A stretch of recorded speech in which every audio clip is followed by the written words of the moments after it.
Hi, I'm Lisette Rodriguez. And I'm Jeremiah Rodriguez. And this is Speaking Life Podcast, where we're inspiring hearts and transforming minds.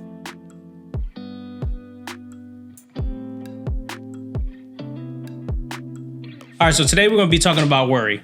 And I think worry plagues everybody in some way, shape, or form. Again, whether it be finances, relationships, in the workplace and stuff like that. And God brought me to this scripture and it kind of reminded me, right? Philippians 4, verse 6. It says, don't worry about anything. Instead, pray about everything. Tell God what you need and thank him for all he has done. It's right there in the text. Right. So I remember this past Sunday when I was speaking to the congregation about worry and how God freed me from worry in 2024 after I saw blessing and blessing after blessing. But I didn't really understand the magnitude of how worry plagued me, or how much, or in other words, how it imprisoned me for so long. I mean, you already know what it is with our family, how we move from house to house and stuff like that. We lost cars, we lost a lot of things. So during that time period, for me, it was like, I got to get what's mine and I got to hold on to whatever I got, because the way my mind worked at that time period, I was like, I know we're going to lose a house. I know we're going to lose this. I know we're going to lose that. It's just a matter of when. So in my mind, I knew, for me, I was like, I got to hold on to everything, because if I don't hold on to, for me, then I'm going to also lose. But at least if we lose something, I don't lose anything in return. So worry imprisoned me so much so that I was cheap. I was cheap with a lot of things. I struggled with it a lot, especially in my finances. But I think that's because of what you went through, though. It wasn't that's who you were. You experienced a lot of hardship, unfortunately, at such a young age. So I think that you being that way stemmed from what you had already experienced. No, for sure. I mean, it definitely shaped me in who I am today. But during that time period, it was a struggle for me, especially in the finances. I know. You know what I mean? Yeah, everything. Anytime finances were brought up, I freaked out every single time. No. You didn't freak out. You got in a very bad mood. Oh yeah, it would just change your because whole it would turn me off. And then I remember, I would never forget. There was a certain period of time I didn't want to go in you and dad's room, because I felt like every time I went in there, you guys were asking for money. So I was like, I remember, and I caught on to it, and I was like, you know what? I'm not coming in here no more. Because you were like, why? And I was like, every time I enter this room, you're all asking for money. Yeah, but here's the thing, though. When we're asking for money, we're like, all right, well, we're going to do a family trip, so we divide it this way. And you're like, I'm not doing it. I'm not going nowhere. But even I'm just not. Always, it was always something, whether it be a trip or food or something. It was always something. I was like, no. The reality is life stems around money. Yeah, and that was my biggest worry. My finances, that was my biggest worry. Let's be honest. It's because of you experienced at such a young age. If we live life backwards, we understand why we went through that transition, right? Yeah. But not knowing that at the time, all you ever saw was loss after loss. Your father and I tried to do the best we could with what we had. And we always put our best foot forward, but it always seemed not to be enough. And I think although we try to do the best for you five, it was stressful. And eventually, no matter how much we try to cover it up, you guys caught on to the stress. So I think you were just worried because even though we reassured you hey, things are going to work out, you honestly didn't know how things were going to work out. So I think that developed at such a tender age, what you witnessed and what you experienced, even though we try to make sure that you never did without, it just kind of formed something in you, and it allowed fear to grab a hold of you. And your father and I saw it. We remember talking to you guys when things were better. Like I was saying before, hey, we're going to do a family trip. So if we break it this one, we break it that one. You guys were already working. So it's not and every single time, I don't care if it was $20, my boy's face just changed. it legit got to the point where I got mad at times talking to you about money because I'm like, yo, like it's $20. $20 felt like $100 to me. I was like, no, automatically. Yeah, no. but you weren't identifying that it was due to what you went through. It wasn't like $20 was a lot. But you know what's funny? Like I didn't know it was occurring until like years later. Like I would try to bring it to your attention, but you got mad at me. Yeah, but like I never noticed it. You know, some people have to like point it out for you to understand. But even when people point it out, I was like, nah, I don't know what you're talking about. Because like I never saw it as like, even when we were losing things or we lost the cars, the house, like I never saw it as like your fault or dad's fault. I never saw it as that. I just saw like, all right, well, we gotta figure this thing out. But like I guess subconsciously, I was like, okay, well, worry is now setting in. I think it was the fear of not having, right? Like, yeah, I think I would think it was a mixture of that, but also like the fact that I couldn't do anything. Is the fact that I couldn't do anything, and though that scripture says, worry about nothing but pray about everything.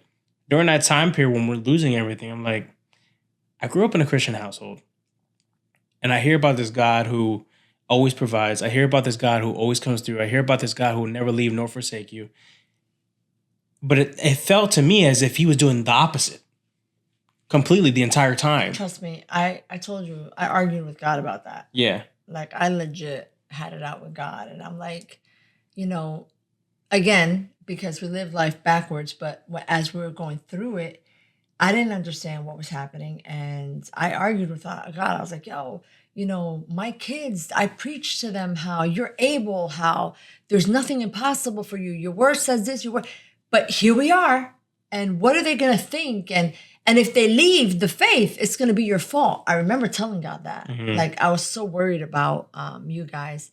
And then I'll never forget, it was one Sunday, we were still back home at Restoration, and it was a powerful service. And I saw you worshiping God like if nothing ever happened. And here's the thing. So not too long ago, there was a neuroscience test that was conducted, and they proved that gratitude and anxiety cannot exist in the mind at the same time. They proved it scientifically. It cannot exist in the mind. So when the scripture says, worry for nothing, pray about everything, you can't pray and be worried at the same time. Because when we enter to that place of prayer, it's almost like we're grateful, right? Like We're in a place of gratitude. We're in a place of believing. We're in a place of hope. So it's like the two can't coexist. So now I understand why Paul said, pray about everything, worry about nothing. I didn't understand it then. I wasn't trying. I don't think I was trying to understand it, to be honest. I know. I wasn't trying to understand it. And I remember being, shout out to Ramel. And I think I mentioned him in the very first episode. But I remember being in Ramel's house because he had opened his doors to me by myself. And I remember vividly saying, God, I hate you. I genuinely hate you. I want nothing to do with you. And I sat there for like hours because, again, like I was like, I'm separated from my family. I don't know when we're going to get back together. I don't know if we're going to get a house. I didn't know a lot of things. And I was also going to school, and I also like pretty much almost flunked out my freshman year of college. So it was just like a perfect storm of just a complete nonstop worry. And just like, how are we going to figure this out? But that in that moment, I think it was like a pivot for me, because that's when, like to your point, when I had that real conversation with God and started developing that real relationship with God. That was the turning point for me. That's when I was like, all right, well, actually, maybe I do need you, and maybe I kind of like switched my perspective, and I was like, all right, maybe you're trying to show me something or teach me something in this season. I had no idea what it actually was. I just was trying to understand, but at the same time, I didn't want to understand because it was tiring. I know. I was so worried about you guys. I was so worried about, all the years that we have spent instilling faith in you, teaching you about this God that is able, that nothing is impossible. And the crazy thing was, like, till the very end, I was so at peace. Like, I knew God was going to make a way. And like in my mind, my peace came from knowing, well, he's going to do this, and he's going to show up like this, and he's going to show up like this. And for him not to do any of that, and then I started worrying about you guys, and worry kicks in again. And I'm like, what are my kids going to think? they're gonna leave the faith and it's gonna be your fault. And I prayed because that was the thing though. Like we say to people like pray before you take your steps. Don't make decisions without praying. I had prayed. I was very specific with the Lord. If this is not your will, close this door, do this, do that. And the doors open, so we walked through them, not knowing, like, so now in hindsight, we look back and we're like, oh, I get Yeah. it. Yeah. We had to go through all of that for hope to be born, right? Yeah. Because you can't give something you don't have. But I remember those were like the most stressful years. I mean, when you want to talk about worry, I was worrying about my kids. I was worried about my marriage. I was worried about my finances. I was worried about life. And just like you, like I think you said it right. It was like the perfect storm. So just like you, like I remember driving in my car and saying, God, are you even real? Are you real? And I felt like I was disrespecting him by asking that question. But at the same time, I was so full of anger and fear. So it was just like you said, I think the perfect storm. It was just, but worry is real. Worry. So here's my thing. We experience all this worry, having faith and being with God, right? Yeah. So if you don't have faith, because not everybody believes like we do, right? And you don't have God, because again, some people don't believe that God exists. How do they handle worry? How do they handle fear? That's a phenomenal question. That's a phenomenal question that I don't have an answer to. I mean, I'm pretty sure like people without God like try to cope in some way, and usually, I would assume they would resort to possibly drugs, alcohol. I've seen that. So I've seen that, and I read about this police officer that on duty pulled over on a highway and took his own life because he was financially losing it. Like the year we lost the house, like it was like in style. Like I know that Yeah. sounds crazy, right? Yeah. But a lot of the economy had crashed. A lot of people were like in foreclosure. Like it was just so much so. Do you remember? Oh no, wait. So you were in college. So your siblings that were younger at the time, because it was happening to so many families, the city decided that they would provide transportation so that the kids wouldn't have to be bouncing from school to school. I remember. You Remember? telling me that, yeah. So your siblings, even though we were living in Towns River, they would take the bus from Towns River all the way to Jackson just so that they would have a little bit of normalcy. Like that's how many people were losing homes. Like it was just it was insane. But just remembering those times, I remember watching you cry. I remember, the stress that we went through with the worry and with the anxiety. And it's like, I get it though. Like worrying more about it never got me closer to the answer. No. Right? But I think that's one of the things that make you worry even more, because like you're trying to search for the answer. So it's like you think in that moment there's no answer because all you see is just an obstacle. Like you just see this big Goliath that you don't know how you're gonna strike him down. So the only thing that plagues you, or the only thing that you see in front of your face, is just worry. You don't think there's an answer. And I don't know how people without God cope with it. But like I was saying before, right? So I read that article where that state trooper parked over on the side and took his own life because, again, through that crazy economy, he was losing everything. So people without God, like it was hard. It was heart-wrenching for us, right? With our faith. Like, so people without God, I know they resorted to suicide. The suicide levels, numbers went up. Like you said earlier, with drugs and with, so not having God. But while I think I've said this before, while I don't think I would have ever chosen that for our family. I know we have to go through trials and tribulations. It builds endurance. It builds our faith. Like I get all that. And I honestly, if I'm going to be honest with you, I don't think I would have chosen that, like losing the house, losing the cars, losing my job, losing everything. But in hindsight, looking back now, because of what it produced, I don't think I would trade it. I mean, yeah, and looking back now, I definitely wouldn't trade it because it made me to who I am.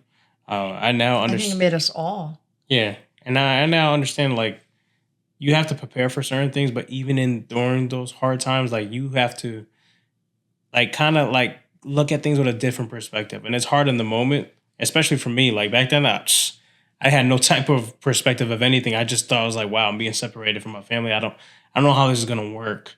And it's not like I was Oh searching my for God. the And as a answer. mother, Mm, oh my God, I felt like a failure. I felt, I can't even begin to explain to you how I felt like not being able to cover you, not being able to have you with me. And while I was grateful for Ramel, right, because I love Ramel, I was that mom. hmm I drove you, Ramel, Anthony, like Yeah, Chris, I was close to you guys and I loved you all, but not knowing like how it was for you, not being able to provide for you for that season. And then shortly after that, like days, I lose my job. Like, I think, again, I know you said it before, I'm gonna repeat it again. It was that perfect storm where yeah. it seemed like every time we thought it couldn't get worse, it just progressively got worse. So how do you not worry? Oh, and let's not forget all of our stuff that was in storage.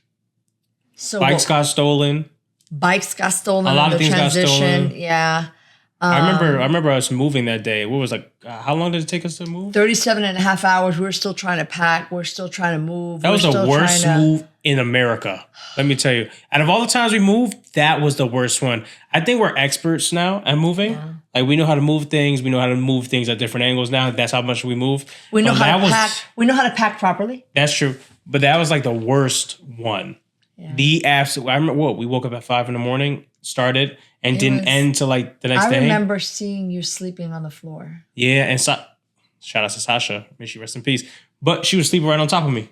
Remember? Yeah, I remember like, sleeping on the floor. Literally, I could barely walk because my feet were so, they were in so much pain and so aching. Like physically, it was physically, emotionally, financially. It was the perfect storm. And I think what helped me after I had my raw conversation with God and telling him, yo, listen, I hate you. I hate your guts. I'm not gonna lie to you. Like I don't see anything that was taught to me, and this is why like I'm good off of you. That lasted maybe a day. The next day, I was like, all right, maybe I lied. Maybe we need to strike up a conversation again because you are real. I was just in my feelings and I'm sorry. But I think what helped me is what Restoration was teaching at the time was about dominion. Right. And I think a lot of times when worry settles in or worry like has you by like its grip, Right. you tend to forget who you are. You tend to forget who God says you are. So like when Pastor Glenn was teaching on dominion, and dominion is just to take your can't believe authority you back. remember that. I remember it like the back of my hand like, because that switched everything for me. My mindset switched because I was understanding what he was teaching at that time. Like to get your authority back, you have a dominion over this, you have dominion over that. And I remember like I was working at Fossil at that time. Remember? Oh my God, yeah. I have I was- a watch fetish. Yeah, that me too. All 50% I off. still Shout out have a to lot of Fossil. those. I still have a lot of those watches. I gave mine to Pablo. But during that time period, as I'm learning about Dominion, I'm like, all right, bet. Like, I don't know why this is clicking for me, but I'm a rocket. So I remember working at Fossil and I was the top salesman there because you had your shift and then you had your on call. And I would tell whatever manager was on shift, hey, you need me long, I'll stay. I have no problem. And I was just selling stuff out of the wazoo, like just watch You after always watch had after such a watch talent after for watch, that. watch You after watch. Always had a talent for that. So like, and I remember one of my managers like, yo, like, you're doing phenomenal. Like it's so much so to the point where like we have to ask the higher ups if we can give you more hours because you just keep selling stuff. And I was like, you know what it is? He's like, what? And I was like, I just lost my house recently. And for me, I just don't want to live like that. Like when I get older, I don't want to live like that. I don't want to experience that. I mean, granted, I'm going to experience some obstacles and that's perfectly fine, but I'm kind of just tired of it. So I just want better for myself. And he was like, yo, for such a young age, like those are the wisest thing I ever heard. I was like, well, life would do that to you. So, so I'm just trying to, and that's the year that, I jumped my GPA from a 1.8 to 2.8. Like everything was getting back in the right direction, all because I was just so fixated on our Taking back your dominion. dominion, right. And like, I was like, all right, bet. Like, Did you ever tell Pastor?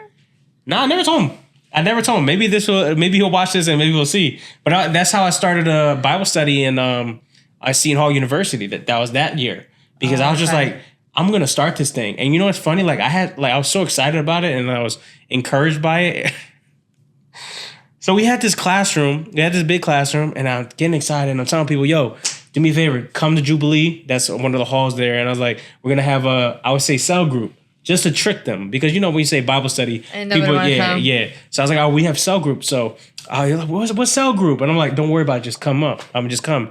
Room was packed, right? And I'll never forget. Pastor Glenn was also talking about faith, but now we're going through different variations of faith and what faith is and how faith works and stuff like that.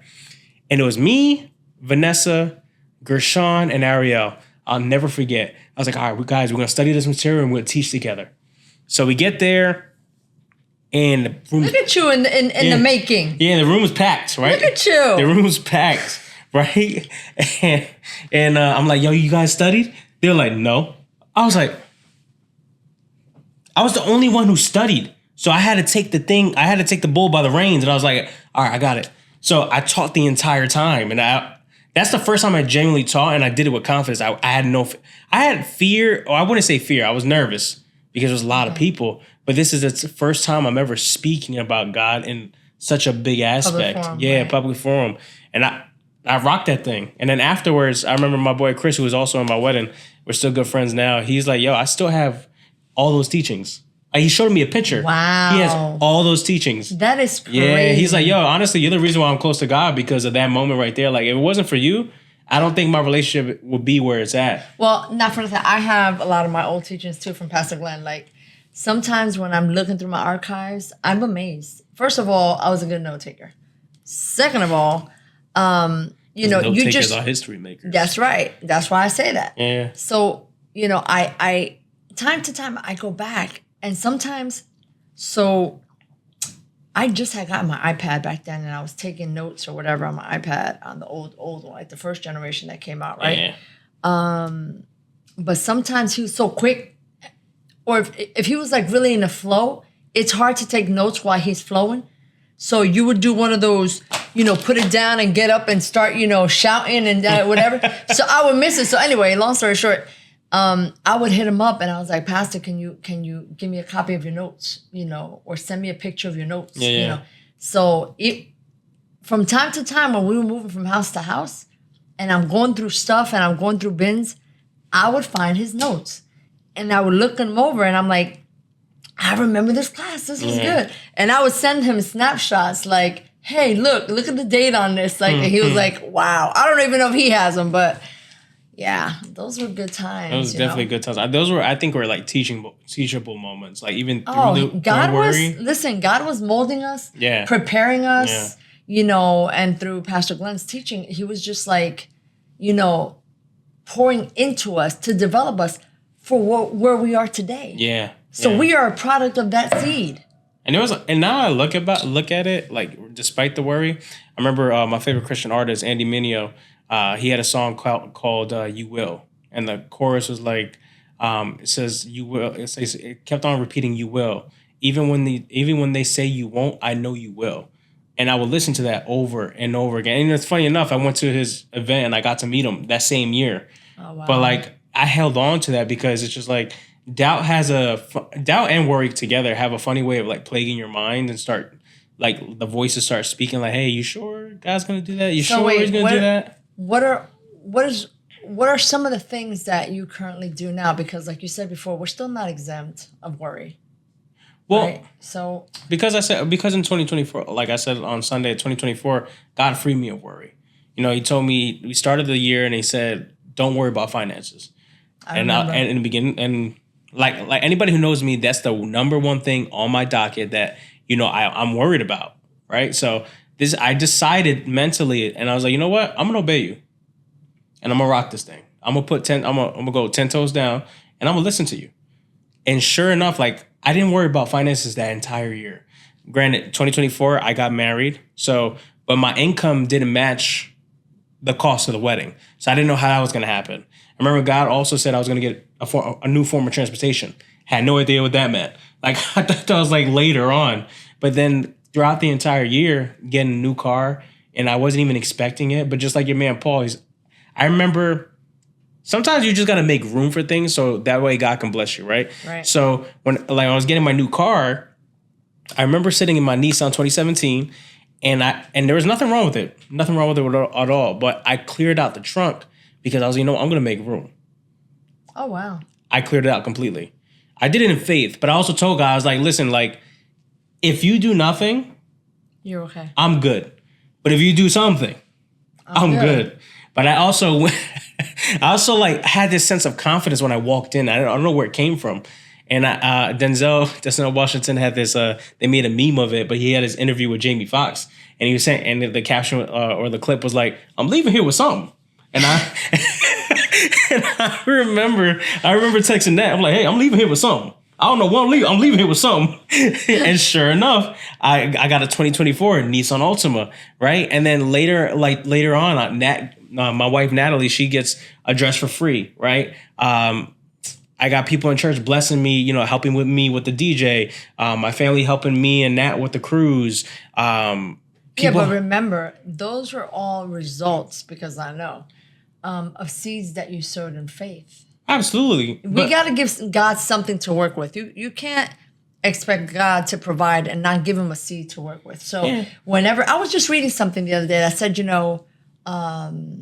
it was a post that said, I asked God for this, and in return, he provided me with a seed. Yeah. Like, that was so powerful to me, because, we're preaching about the seed, the power of the seed now. It's like, we ask God for these things, but God gives it to us in the form of a seed. Like, what does that mean? Stop worrying and start working it. Yeah. Like you said, I decided I'm going to work this thing. Like, you got to work the seed. But it's like a mental decision, though, because for sure. I mean, you can sow a seed and it's great. And I love sowing seeds and I like being intentional by, putting my name on my seed. But you can still worry even in spite of like sowing a seed. And like God's going to come through. But at the same time, it's just like, what if he don't? You know what I mean? So like, I just decided no matter what, in 2024, I'm not going to worry. And anytime there was like something that came up with me in that, as far as the wedding's concerned, I was like, it's all good. God gonna figure it out. I don't know how it's gonna get done, but God gonna figure it out. That was my response every single time. And every time we had a conversation. So I think the biggest blessing we got that year, like to put the cherry on top, is when somebody wanted to buy out our wedding day. That was, how crazy was that, right? And I remember being so excited. And I'm on a treadmill, and that's like, hey, Jay, like, somebody wants to buy our wedding day. And of course, I'm like, hell no, absolutely not. You're like, that's our day. We reserve that. No. She goes, they're willing to give us 10 grand. I'm like, sign the dotted line. We'll give it to them, right? And we go to the venue, and I'm like, I whispered in that. I'm like, I'm gonna ask for 15. She goes, no, don't do that. I was like, no.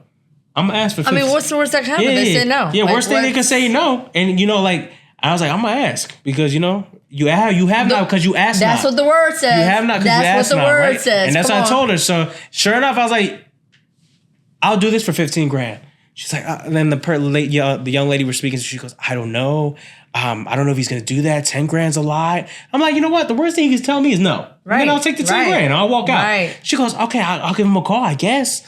And, she comes out and she goes, I've never seen this in my life, but he's willing to give you the 15 grand. I was like, come on. I went from 23 grand all the way down to what? 6 grand? 6 grand. So like, just during that time period, I was like, yo, this is what it is to obey God. But we have to give God something to work with. Yeah. And when you hand over worry for faith and for hope. It's hard to do that, though, because like I'm 31 now. I didn't start doing that until I was 30. You know what I mean? Like, I just genuinely made a decision. I was like, you know what? I'm going to live this thing. I'm going to walk this thing out, and I'm going to work it. It's a choice. Yeah, it's a choice. Because like, I think Pastor Jerry Flowers said, there's a difference between knowing your favorite and walking in favor, right? Like as far as like Joseph's concerned, he had the coat of many colors that showed that he was favored or showed like a representation of favor, A right? favor, right. But he was walking in that thing. And if you read throughout scripture, people just kept on stripping him of his robe, stripping him of his clothes, and he's like, what's funny? It's not the clothes that makes him anointed. It's the anointing on him that makes him anointed, right? So, like I just made a mental decision. I said, this is what I'm gonna do. Like I'm not gonna preach about God, teach about God and not live it. Like this is not a Louis rag type thing. Like this is who I am and this is the God I serve. So and those are decisions that you have to be intentional. And like you said before, it starts in the mind, because worry will consume you. Yeah. It'll consume your mind. It'll consume your thoughts. It'll consume your emotions. Like I remember I was so used to worrying. Like I was so used to not having enough and always stressing about worrying, that even when we did, I would still get up at 2:00 in the morning and look out the window to see if our cars were still there. And I would ask myself, like, why are you looking out the window? You know they're paid. Mm-hmm. You know you're good financially right now. Yeah. They can't take them. But I physically, the worry was so severe. Like I remember I had to get up, look out the window. The cars are there. Okay, I will come and lay down, knowing that they were up to date, knowing that I had paid them, knowing that I was working again, making good money. And worry has power when you allow it to have power. Yeah. And it took me a minute before I arrested worry and I evicted it. Yeah. Because unless you're intentional about that, living with worry, it could physically make you sick. Yeah. Like it can physically get to you. So it's not only like a mental thing, emotional thing, but it could physically get to you. Like I think back now and I'm like, I remember like it was yesterday. I was laying in bed. I couldn't sleep. I would toss, I would turn. And I'm like, I want to look out the window. And I'm having these conversations with myself and I'm like, why? You paid for it.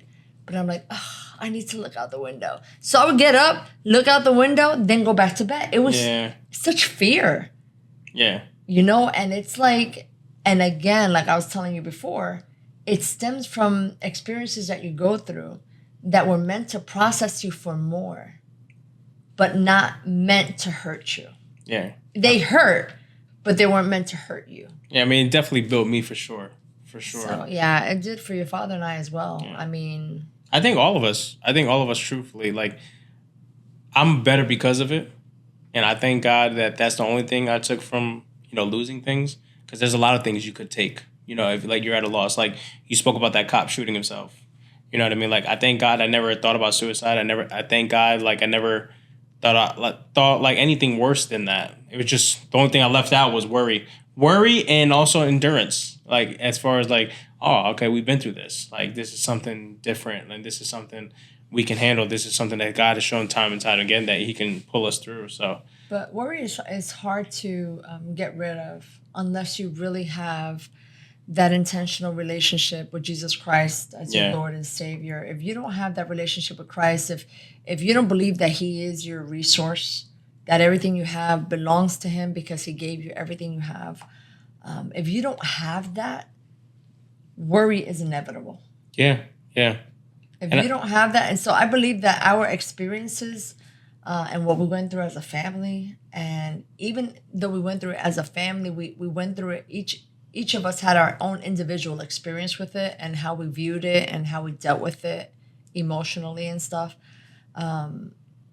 But I see now in hindsight that God knew exactly what the perfect storm would produce in us. Yeah. Like we have the ability to give and give with joy. Yeah. Like you were saying earlier, it took you a little minute, to come around. Yeah. It took you a minute to come around the hill. Yeah, it did. Around the mountain. But, I'm glad you finally caught up to us. Yeah. But it's just that assurance that you know that God has got you.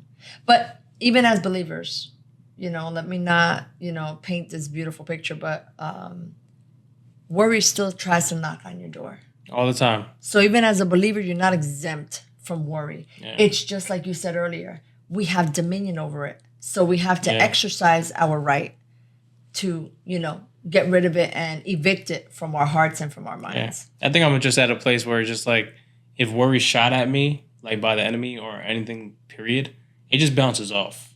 Like I worry about nothing. I genuinely don't. Because I'm not just still riding on 2024. I'm like, I saw what you could do. So like, I'm going to keep continuing, like putting all my 10 toes down. I'm going to continue to work this thing because like your word is true. Like you're a man that you shall not lie. So like, I believe that. And this is living proof. I'm going to keep rocking. I'm going to keep going throughout life, being me, being authentically me. And I'm not going to worry for what?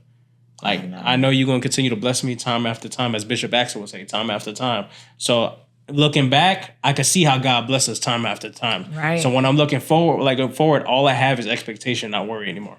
And you know how when you want to know about something, you'll go to somebody that has experience? Yeah. Like, if you want something, you go after somebody that's already been there, done that, because you want to know how they made it through. So today I want to intentionally encourage who's ever out there listening to, and you have some type of worry, whether it's financial, physical, emotional, listen, been there, done that. Yeah. And worry is only a tool that God is using to prove to you that you have what it takes to make it to the other side. So please don't be discouraged. Grab a hold of hope and keep on pressing forward towards the mark. Because I'm telling you, one day, just like us, you'll be able to look back and see, now I understand why God allowed this perfect storm. But worry is not going to get you any closer to where you're trying to go. Worry is not going to provide for you. Worry is not going to pay it any faster. Listen, you're losing sleep over something that's not beneficial. So learn from our mistakes, right? For sure. And learn how to just place your faith and your hope in God. Things will turn out. Just focus on what you need to learn during that perfect storm. But be intentional on letting go of worry. No, for sure. Be intentional and also like renew your mind. Remind yourself that this is only temporary. It's not forever. It's just a glimpse in time. So it's a matter of perspective shift. Like instead of asking God, why me? Ask God, why not me? And what are you trying to show me in this season? And I promise you, He will show you exactly what you're supposed to learn. But if not, you'll keep having to go around circle and circle, mountain, yeah. just like the Israelites did. Excuse me. But yeah, just head on. Just matter of perspective. Don't just sulk in it. Nah, feel what you gotta feel, but let's move on and see what the answers are. Great leaders bring solutions to the table, right? That's it. Come on. That's it.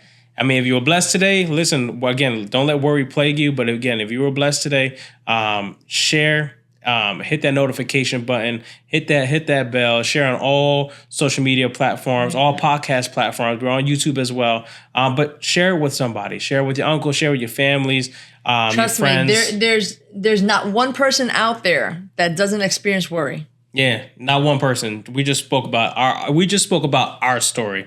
I'm pretty sure there's a bunch of stories out there. Absolutely. A bunch of stories out there. All right.